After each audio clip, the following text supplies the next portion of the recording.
You may remember last week we covered a little bit of video from this disinformation gathering. This was the video that I showed you where a young student from the University of Chicago, he basically just nailed Brian Stelter. He asked him about the misinformation that they share on CNN, and Stelter basically was like, well, let's go to lunch. Well, there's more video leaking out from this conference, and they had Amy Klobuchar there. You may remember Amy Klobuchar. She ran for president, got about 1% of the vote, then dropped out, backed Biden. That's what you got to do. And now she's involved in misinformation as it relates to big tech and science, scary pandemics and all of those things. And listen to the question here related to health misinformation, and listen to her answer. You introduced the bill that you talked about today that would punish social media companies like Facebook and Twitter for having health misinformation on their platforms.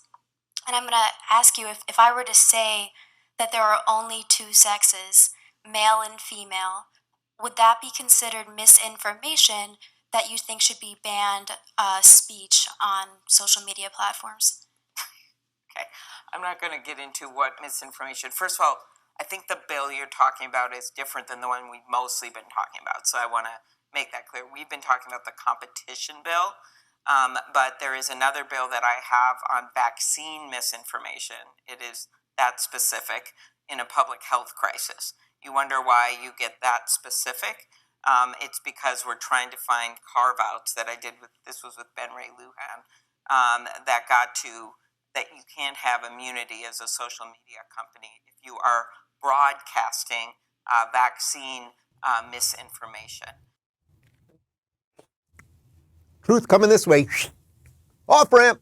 Yeah, of course you can't answer the question. The basic purpose of the question, are there biological differences between men and women? The Democrat Party at this point has no one, as far as I know, in the party that can say that men and women are different. I'm not a biologist, but it's something like this. Men have penises, women have vaginas. This is the most incredible show we've ever done. I really feel that I'm pushing the limits of what, thank you, got a thumbs up over there.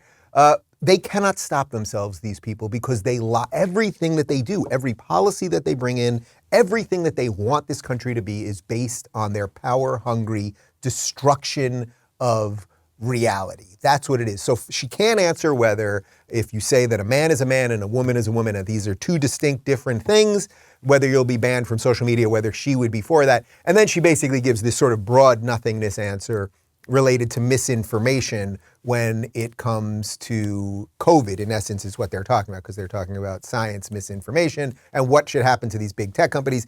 And yet we know that if you were going to be banning people for COVID misinformation, you'd have to ban Joe Biden, who said if you take the vaccine, you will not get or transmit COVID. You'd have to ban everybody that's involved with this clown car of stupidity.